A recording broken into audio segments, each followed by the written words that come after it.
হিন্দুদের এইভাবে বাঁচানো যায় না দাদা ভাই, এইভাবে একদম টোটালি বাঁচা। শুভেন্দু অধিকারী মহাশয় ভুল করছেন। নির্দিষ্ট সময়ে যেমন কুরবানির প্রথা চলছিল সেই প্রথা চালু করে। আমার ঋণ আছে 9 লাখ টাকা, ঋণের বোঝা শুভেন্দু অধিকারীকে নিতে হবে। কুরবানির নিয়ম বন্ধ করেছে, মানছি না, মানব না। মানছি না।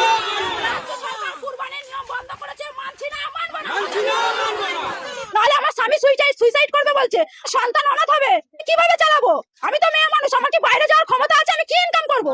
রেখা পাত্র দিদি ভাই যে কথা বলছে যে গরু যে 14 বছর বয়সীকে কুরবানি দিতে হবে, এ কথা তো এতদিন ছিল না। মাত্র 15 দিন ক্ষমতায় এসে আজকে নতুন নতুন নিয়ম, নতুন নতুন কথা চালু করছে। এই নিয়ম তো নেই, মানুষের জীবনের গ্যারান্টি নেই। তাহলে গরুর 14 বছর জীবনের গ্যারান্টি আমরা কিভাবে নেবো? কিভাবে নেবো? শুধু তো গরুকে খাওয়ালে আর গরুকে দুধ বিক্রি করলে তো আমাদের সংসার চলবে না। কুরবানির প্রথা ছিল বলে গরু তুলতাম, গরু পুষতাম। এখন যদি এই নিয়ম চালু হয় তাহলে মোদি আমাদের খাটালে গরু তুলে দিক, তারপরে আমরা সেই গরুকে মুদি খাওয়ানোর পয়সা দেবে, আমাদের দেখাশোনা করার পয়সা দেবে, তাহলে গোমাতাকে সেই 14 বছর বয়স পর্যন্ত আমরা রেখে দিতে পারবো। তার আগে গোমাতা এতদিন এই প্রথা চালু ছিল না, আমরা এই প্রথা রাখতে পারবো না। আমাদের কুরবানির প্রথা চালু করুক, নাহলে আমাদের স্বামীরা সন্তানরা সব অনাথ হয়ে যাবে, সুইসাইড করবে বলছে। এর দায় শুভেন্দু অধিকারী, রেখা পাত্র এদেরকে নিতে হবে, নিতে হবে। সরকার বলছে যে গোমাতাকে বাঁচাচ্ছে। গোমাতাকে কিভাবে বাঁচাচ্ছে? এতদিন বাঁচায়নি কেন? এতদিন তো এই প্রথা চালু ছিল। আমাদের লাইফে আমরা এখন এরকম দেখি না, আমাদের স্বামীদের লাইফে আসেনি, আমার শ্বশুরের লাইফে ছিল না।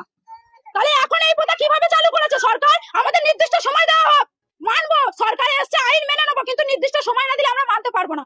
হাতে মাত্র 10 দিন সময় আছে, আমরা কিভাবে মানবো? এই লোন নিয়ে গরু কত টাকা লোন নিয়েছে? আমি প্রায়, আমার লোন আছে, বন্ধন থেকে নিয়েছি 2 লাখ টাকা, স্বর্ণ জয়ন্তী গ্রুপ থেকে নিয়েছি 3 লাখ টাকা। এছাড়া আদেশ আরো মারা নিয়ে রেখেছে আমার থেকে আরো বেশি, আরো বেশি। তাহলে আমি এই লোন গুলো কিভাবে চালাবো? আরো প্লাস পার্সোনাল পরের কাছ থেকে টাকা নেওয়া আছে সুদে। আমার খাটালে মাত্র 6টা গরু আছে, 6টা গরু আছে, সেই গরুর উপরে নির্ভর আমার 9 লাখ টাকা দেনা আছে। আমার স্বামী তো বলছে সুইসাইড করবে, আমার বাচ্চা তো অনাথ হয়ে যাবে। আমি বলছি যে আমি কি করতে পারি? আমার মায়েরা, আমার লোনের অফিসার ফোন করে বলছে যে টাকা আমাকে দিতেই হবে, লোনের ডেট চলে আসছে বলে। বলছে ডেট যদি পিছিয়ে যায় তাহলে কিন্তু তোমাদের সিভিল খারাপ হবে, লোন নিতে পারবে না কোথাও। এইসব যে আমাদের কাণ্ডগুলো ঘটছে, আমাদের তো জীবন ভবিষ্যৎ অন্ধকার হয়ে যাচ্ছে। আপনার কতটা গরু চাষ করেছেন? আমার 6টা গরু আছে, 2টো ছোট ছোট বাছুর আছে, 8টা গরু আছে। কি চাইছেন আপনারা? আমরা এই কুরবানির প্রথা চালু হোক, কেনা বেচা যেমন চলছিল সেইগুলো নিয়মগুলো বাদ দিয়ে কেনা বেচাটা চালু করে দিক। আমাদের গরুগুলো বেচাকেনা না হলে আমরা সুইসাইড করা ছাড়া আমাদের বাধ্যতা।